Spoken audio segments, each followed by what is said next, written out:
You're watching The Ugly Inside. Subscribe below. Welcome back to TUI Transfer Talk. A lot of gossip recently has emerged. Obviously, Ronald Koeman's departure. There's now 4 names that are front running for this Saints manager job. Rudi Garcia, let's start off him. What do we know of this guy? Well, Rudi Garcia again seems to have, as do all the candidates on there, the sort of thing Saints are looking for. Youngish sort of guy, sort of early 50s, late 40s, early 50s type. Experienced at a few clubs and has done the job what we need him to do, which is get us up to a point where we're in the sort of constantly in the top 6 and constantly qualifying for Europe and having the experience to run in Europe. So Garcia looked to have it, but I think according to the latest reports he's not going to be in the final mix. And moving on to another name in the hat, Frank de Boer has been knocking around for the last couple of weeks. Do you think he'd be a good addition to the Saints, mate? Yeah, because he's done it at the top level, and his managerial experience, isn't so long, but he's had a good deal of success with where he's been. I think he'd be a very good appointment, but we'll see.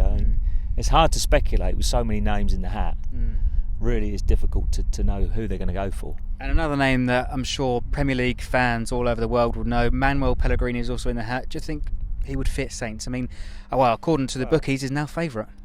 I like him, but he's a bit like your grandfather, and you just think he's a nice old boy. Do you want someone a bit harder than that? He's had a pretty tough time at City. He did all right with them. He did all right, but with the money they had and the expectations there, he had a bit of a tough time. So you do wonder about Manuel. A decent guy. Obviously, he's got a lot of experience, and he's got those foreign connections, which is something that I believe Saints are looking for to pull in the top players. And the 4th name in the hat, Nick, Claude Puel. I think I've pronounced that right. What do we know of him? Yeah, I mean, Claude Puel is again, I mean, he's managed at Lille for a long time and again took Lille to a position in the French league where I think he won the championship for them, and he took them, they were regulars at the top of the French league, qualifying for Europe and playing in Europe. He then went to Lyon where he, again, took them up the top and qualifying for Europe, and now he's at Nice. And funnily enough, last season Nice had a nice season for terrible. Had a nice season at Nice. He had a nice season at Nice anyway. They finished 4th in the French league and like us qualified for the group stages of the Europa League. They finished 2 points. They were only 2 points off second and third, who both had the same number, and they were, like us, again, only a handful of points away from the Champions League. So again, he's done what Saints need him to do. He's got a number of clubs under his belt, so he's proved he can do it under one club, more than one club, I should say. And he's done it in the context that Saints want to do. You've got to get someone in who can do the job you want. So you don't want someone in who's spent all his time fighting relegation or in the lower divisions. And then again, you don't want someone in, say, like Pep Guardiola, who's just spent money and fought championships. You need someone who's used to doing it on the level that we want. Quick synopsis, I would say my favourite, like Clive's, would be Frank de Boer. The downside of Frank is that he's only done it at Ajax and in Holland. After that, I would have liked Rudi Garcia because he's done it in a fair few places. And after that, maybe Manuel Pellegrini, maybe Claude Puel. I mean, I just something about Claude Puel. Maybe again, he's only done it in France. He's only played in France. He's only managed in France, and that would be my worry for him. Now let's move on to some of the players. Obviously, there's only really one gossip that's knocking around the papers at the moment, and it's the same old faces coming in for Victor Wanyama. Mauricio Pochettino wants to link up with him. Apparently, it's £11 million has been tabled. Good deal? Well, I don't know about the money. I think maybe in today's world they should be asking more, and screw Tottenham for every penny they can get, really, because they, I've got no particular sympathy for them.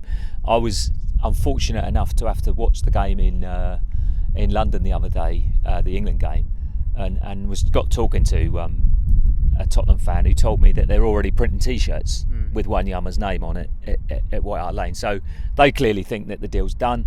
The price, obviously, we'll just have to wait and see. But I'd like to think we could get a few more bob than 11 million. 11 million doesn't buy a lot in today's world, and yeah. I mean, if he goes for 11 million, you're certainly, put faith in the recruitment process, because we got Van Dijk for 13 million last summer. He's now worth at least 30.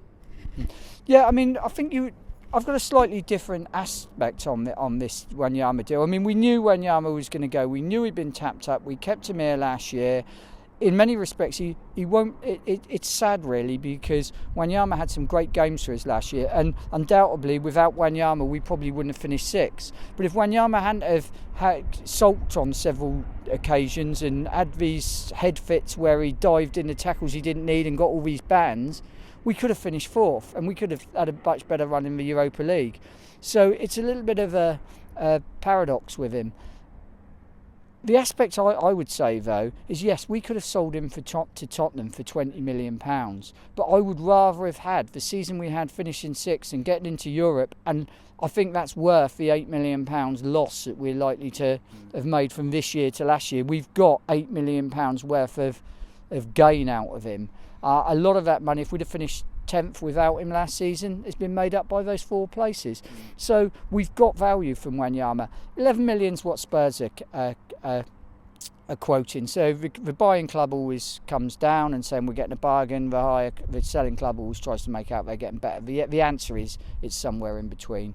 Will Wanyama be a success at Tottenham? I mean, I speak to some Tottenham fans and they're wondering where they'll play him. Tottenham's game is all about moving the ball quickly up front to Harry Kane, etc. And we all know that Wanyama can't pass more than 10 yards.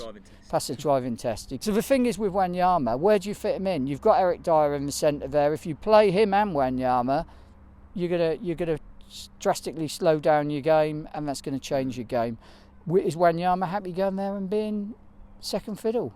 Is Eric Dyer going to be available in January for a decent fee? That's what I would be asking as well. So that's the thing with Wanyama. I'd say to Victor, if I could speak to him, I'd just say, look at the guys who have left here and look how they really have struggled. Most of the players that have left for big money, admittedly, have struggled. And so, Victor, are you a mighty Kenyan or are you a greedy Kenyan?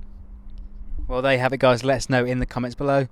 Is he mighty? Is he greedy? Is £11 million worth it? And who would you like to see as the next Saints manager? Like, share and subscribe for more.